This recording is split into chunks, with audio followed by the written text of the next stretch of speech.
I notice Sayori starting to pack up her things, so assuming she'll want to leave soon, I start walking over to join her. However, I feel a tap on my shoulder as I'm walking over. My heart immediately starts pounding against my chest as anxiety builds up inside of me. Oh, hey Yuri, what's up? I try to steady my voice as best as I can. Fortunately, Yuri doesn't seem to notice. Hello, Hallie. How are you doing this afternoon? Oh, I'm doing alright. What about you? I'm doing great, thank you. I was just getting some more reading done. And I was just curious to see if you'd like to join me. I wouldn't mind the company. Yuri looks at me with hopeful eyes as if she's counting on me to say yes. Though given that she doesn't seem to have expected me to have read her poem, I really don't want to risk slipping up. Ah, Yuri, I appreciate the offer, but I'm probably about to leave with Sayori right now. Pardon me, Hallie, but you don't need to always leave when Sayori does. I mean, there's nothing wrong with staying a little while longer, is there? I almost can't believe this is coming from Yuri, but I guess this is just her way of trying to get me to stay. I mean, it's not like you and Sayori are together or something, correct? Yuri, I really appreciate the offer, but I do need to head home. I have things to do. Yuri lets out a sigh of defeat. Fine. Spend time around Sayori. I'm sorry that I'm not worth your time. Yuri, it's not that I... Before I can finish my sentence, Yuri walks back to her seat and resumes reading her book. Fortunately, it doesn't appear that anybody's noticed the incident that just took place between us. I let out as a sigh as I walk over to Sayori, who seems to have just finished packing her things. Hey, Holly, ready to go? I weakly smile at Sayori. Yeah, sure. Let's get going. Sayori picks up on my agitated tone. You okay, Holly? You look upset. It's nothing. Let's just head home. Okay, then. Sayori and I wave goodbye to Monica and Yuri as we head out to start our commute home. Don't need the hyphen in goodbye. A walk home with Sayori considerably lifted my spirits from my run-in with Sayori.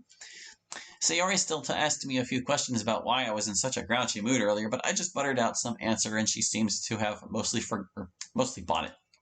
Part of me still feels a little guilty for not sharing my ice cream with Sayori earlier. Granted, for all intents and purposes, it was my ice cream and she had her own.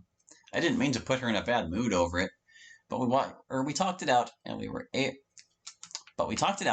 we are able to smooth that incident over. We were? Well, when did you guys talk this out? Even if Sayori won't accept it, I do find it kind of adorable when she begs for my food. It reminds me that the little quirky girl I grew up next door with is still there underneath all those rain clouds. I just hope I'm able to bring that out full time. Holly, we're here. Huh? After Sayori derails my train of thought, I look over to see that we've already arrived at our houses. Jeez, Holly, you've been spacing out more than I have lately. Yeah, I've just had a lot to think about, that's all. Is everything okay, Holly? Yeah, I'm fine, Sayori. I mean, you've looked pretty stressed this whole day. Did you not get a lot of sleep last night? Well, it's more like I didn't get a lot of good sleep. But it's more than that.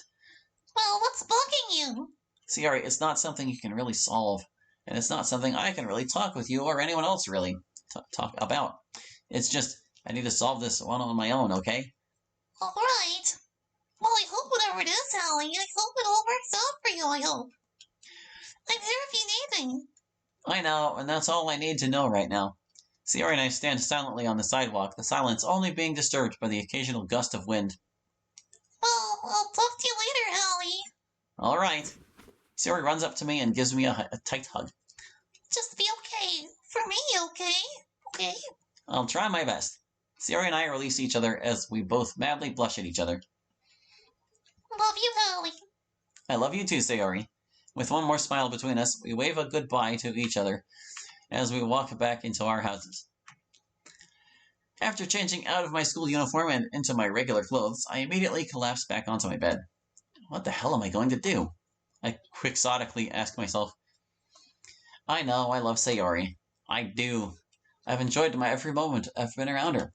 There's really no reason to change that, but I don't feel like I can let Yuri down. Should I give her a chance at least? I mean, in hindsight, I did kind of say yes to Sayori right on the spot. I only spent time alone with Yuri once, but I know I have an obligation to stick to Sayori. She needs me, but I guess it's worth asking myself, do I really need her? I stare up at my ceiling as I repeat the question in my head over and over. I mean, where would I be without her?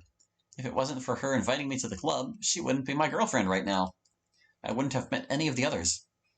I'd probably be in this room just watching whatever anime was on and playing online. It's a simple life, sure, but it's kind of lonely in retrospect. I'd probably be feeling sorry for myself that I didn't let Sayori take me to the club.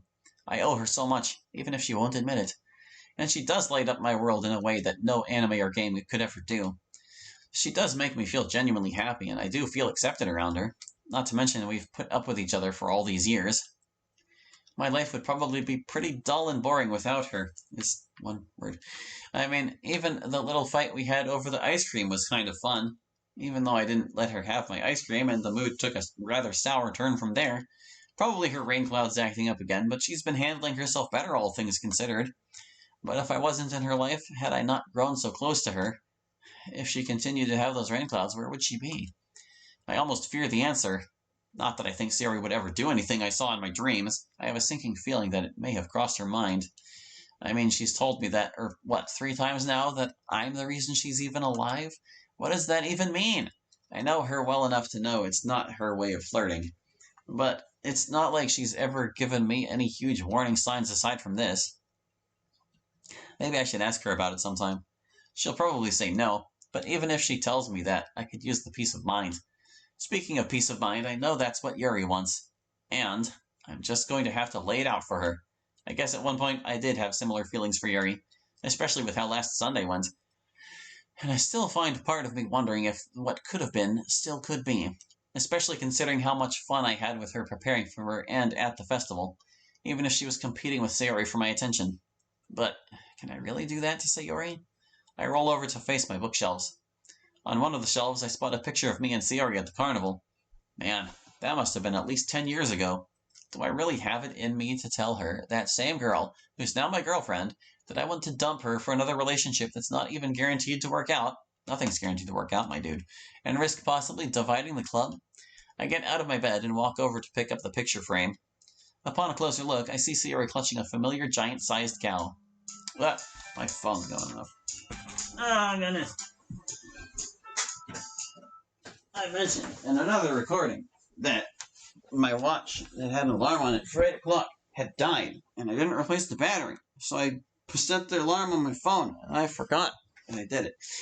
Upon a closer look, I see Sayori clutching out. I almost forgot that's what I wanted for her. I always did tell Sayori that she deserved the best. Suddenly, I hear my phone ringing. Oh, if only the timing was a little different. I put the picture frame down and run over to my phone to see who's calling. To my surprise, it's Sayori. Why is she calling me? We saw each other like 10 minutes ago. I answer the phone. Sayori? Hey, Holly. Why are you calling? Didn't we see each other like 10 minutes ago? Yeah, what? Errant apostrophe, what? I'm hungry. Well, make yourself some food. I don't have anything. Then get takeout. Holly, you know I don't have a car. I facepalm myself. This girl. Sayori, you don't need a car for takeout. You can just order it over the phone or online or however it's done now. I don't know any of the restaurant numbers. Well, can't you look it up online? Too lazy. I laugh a little to myself. I see what she's trying to do. Still, I'll have a little fun with her. Well, I guess you're just gonna have to starve, Sayori. Hey, you're a big meanie. Don't you have anything to help your poor starving girlfriend? Actually, let me check. I walk downstairs to my kitchen. As soon as I get into the kitchen, I open my fridge. Wow, looks like Sayori and I are in the same predicament. How did I not see it this morning? See anything? Looks like I'm out of food, too. Wow. You didn't break into my house and steal all my food, did you? What? No, Holly, don't be silly. I'm just saying, if it happened, you'd be the prime suspect. I hear Sayori giggling through on the other end of the line. Well, I do have this ski mask. You're not robbing my house. And why do you have a ski mask? You don't remember the 6th grade field trip to that mountain? No. Oh, wait, I think you were sick that time. Well, that probably explains why I wouldn't remember it. Yeah, it would. Well, if you're not too busy, we could get some food together if you want. The idea of getting food with Sayori is tempting, but I don't know if I really want to leave the house considering I got some heavy-duty thinking to do. Not to mention I could use the early start on my homework. Should I get food with Sayori? No! Sayori, I appreciate the offer, but I think I'll just stay in tonight. I don't really feel like going out right now. Do you want me to come over? No, it's fine. I'm just deep in thought right now. I hear Sayori sigh. Okay, just turn us over, thank you. I'll try my best. There's a long, uncomfortable pause between us as my guilt for refusing to hang out with Sayori starts to kick in.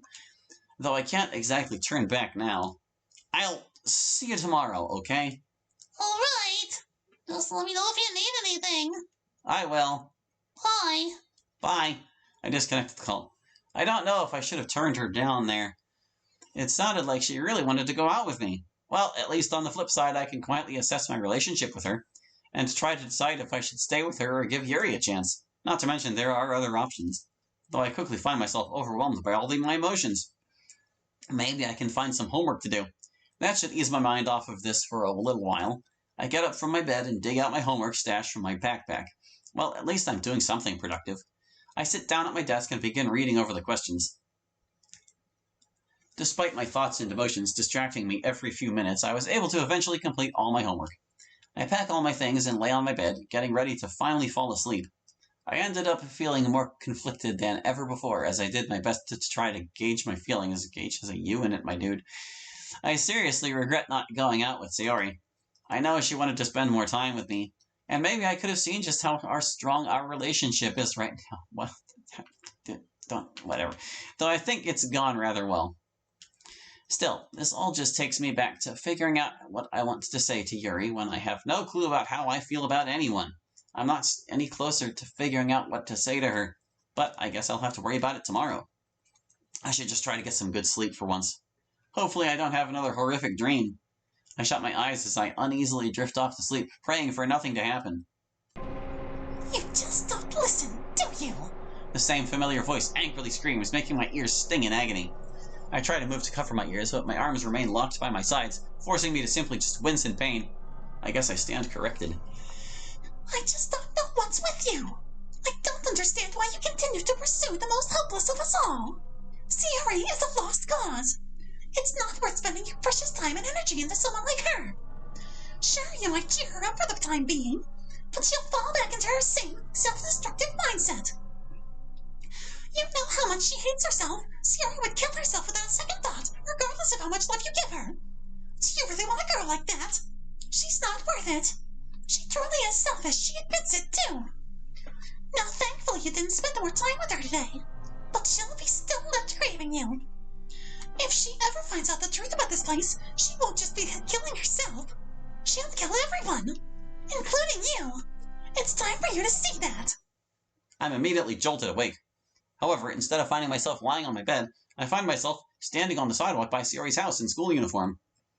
But Sayori's oddly enough in her pajamas, red-faced with tears streaming down her cheeks. What did I just find myself in? So that's why I'm not coming to school, Hallie. I'm not really feeling like myself today. I blink a few times and look to confirm that I'm really outside. How the hell did I get here? I was just in bed. Granted, I was dealing with the voice tormenting me. I guess it just made me forget waking up and getting ready. Did you get that, Hallie? I try to go along with the situation. Yeah, I understand, Sayori. Everyone needs to take a day to themselves once in a while. I'm sure everyone will understand. Somehow I doubt that.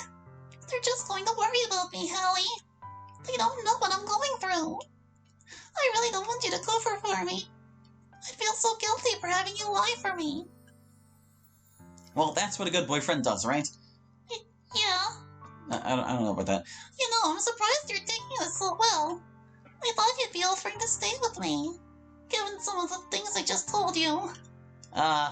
She's got me in a trap here. How am I supposed to keep this up? I mean, I am worried about you. I always have been. But you wanted me to tell everyone that you're not feeling good, right? I didn't say that. Hallie, were you listening to anything I was saying? Of course I was. I can't believe I'm lying to Sayori's face in the middle of her meltdown. This isn't good. I'm just out of it, okay? You were completely fine this morning. You even told me that you were willing to meet up with me so early. I did? I look at my watch. 6:45. I then look up at the sky to see the sky just turn fully blue. I never get up this early on a school day.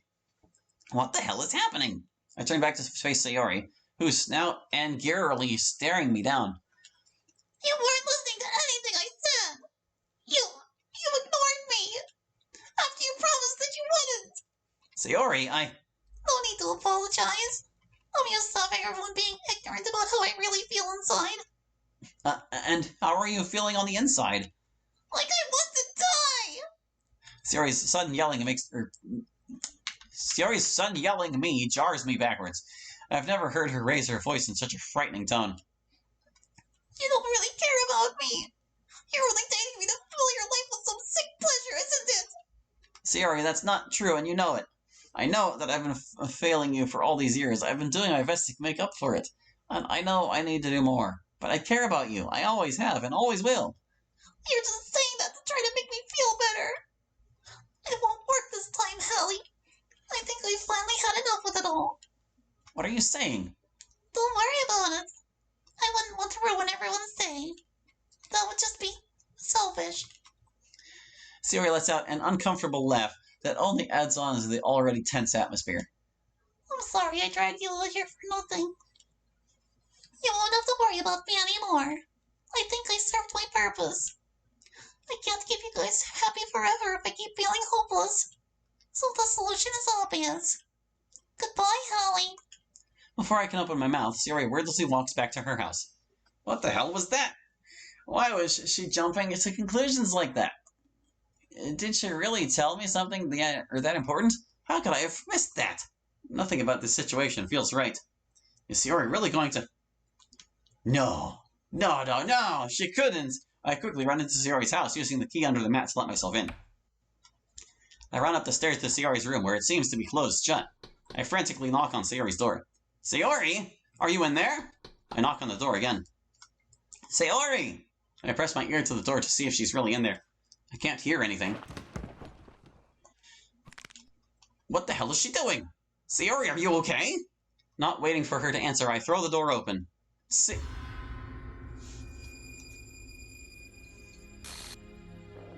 I scream in horror and disgust as I fall back onto the floor in shock. Sayori!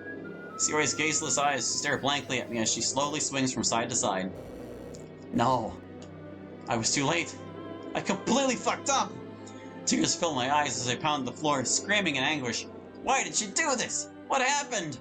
She hasn't been this bad since Sunday. What did I do wrong? I should have spent more time with her. I should have told her more how much she meant to me, and now I'm never going to get another chance. I curl up onto the floor and start sobbing.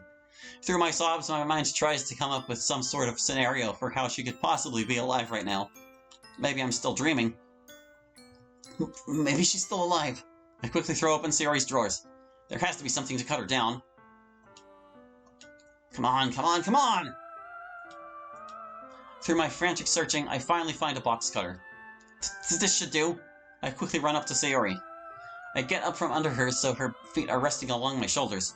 I stretch out my arm as far as I can, and I start cutting away at the rope. Almost got it. As soon as the rope snaps, Sayori and I fall right onto the floor.